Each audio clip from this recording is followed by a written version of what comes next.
How to taste wine like a sommelier. There's a moment right before the first sip when everything holds its breath. The swirl, the sniff, the stillness, and then the taste.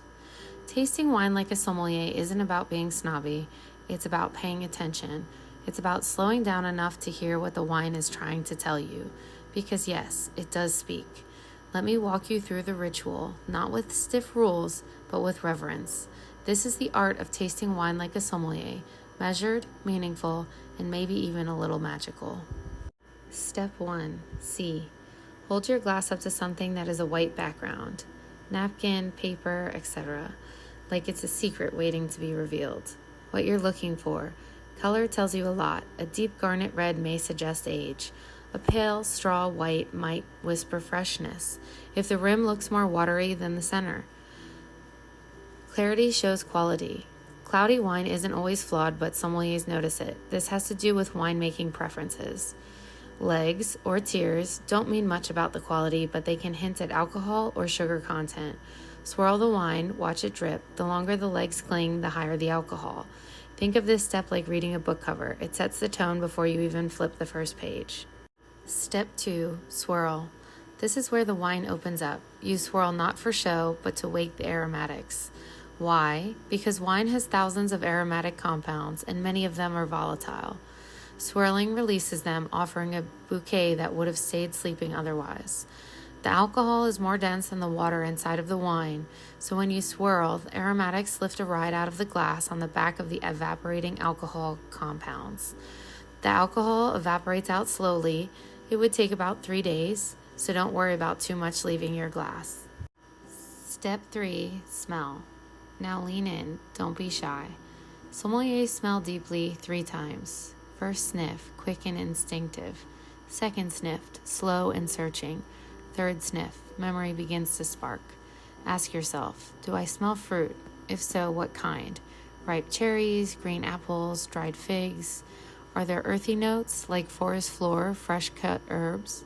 Is there oak, hints of vanilla, toast, smoke, or spice? This part is deeply personal. What I smell might be different from you. One sommelier smells saddle leather, another smells wet pavement on a summer night. Both are right. Step 4. Sip. Finally, the taste. But a sommelier doesn't just sip, they slurp, gently letting air mix with the wine. It's noisy, yes, but purposeful. Oxygen unlocks flavors just as it does aromas. Let it coat your tongue, move it around your mouth. Pay attention to sweetness. Is it dry, off dry, sweeter than expected? Acidity. Does it make your mouth water like lemonade? Tannin. That drying sensation on your gums. That's tannin. Alcohol. Does it feel warm going down? Body. Is it light like skim milk, medium like 2%, or rich like whole milk? And then finally, finish. How long do the flavors linger? A great wine haunts you in the best way. Step 5. Speak. A sommelier puts it all together into a story. You don't just say red berries, you say ripe raspberries, kissed by a hint of clove dancing on a silky backbone. Okay, maybe don't say it like that if you're out on a first date. But notice, feel, and if you're into it, describe. The more you taste, the more your vocabulary grows. Over time, your mind becomes a library of flavors, and you'll start to understand that wine is a time capsule. Sun, soil, weather, hands, all captured in liquid. Tips for getting better. Taste in flights. Try 3 Sauvignon Blancs side by side. 1 from New Zealand, 1 from California, 1 from France. Notice the differences. You might think you won't be able to tell, but you definitely can. Use a wine journal. It's not nerdy, it's smart. Note what you liked and what you didn't and why. Take photos of labels that you like. Blind taste. Cover the labels and guess the grape. You'd be surprised how much you can learn. Attend tastings. Your local wine shop likely offers them. Go. Listen. Ask questions. Smell everything. Literally.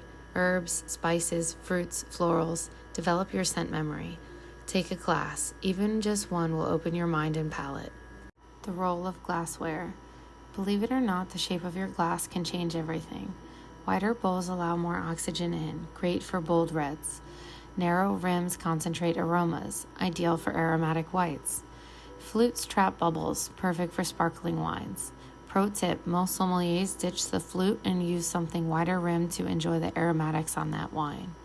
A sommelier doesn't need fancy gear, but having the right tools enhances the experience.